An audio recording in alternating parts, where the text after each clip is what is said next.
Lalaki patay naman matapos pagsasaksakin ng kanyang kainuman sa Tacloban. Detalye ng balita mula kay Jimmy Angay-Angay, Aris 32, maupay nga agad Jimmy. Isang lalaki pinagsasaksak patay sa siyudad ng Tacloban. Kinilala ng Tacloban PNP ang biktima si alias Kino, 49 anyos, foreman, residente ng Barangay Ramacat, Balogan City.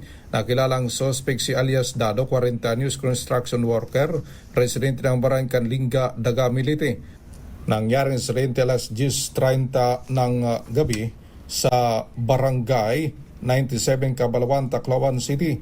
Sa investigasyon ng PNP ang biktima at suspect nag-inuman. Sa kasagsagan ng inuman, nagkaroon ng minute na magtatalo ang dalawa. Kaya kumuha ng patalim ang suspect at pinagsasaksak ang biktima. Tinamaan sa iba't ibang bagay ng katawan dahilan ng agarang pagkamatay. Agad naman naresto ang suspect ng kapulisan at nakumpiska ang patalim na ginamit sa krimen. Mula dito sa DYVL Action Radio Tacloban, ito si R32 Jimmy Angay-Angay para sa DZRH. Una sa Pilipinas, una sa Pilipino. Daghang salamat, Jimmy.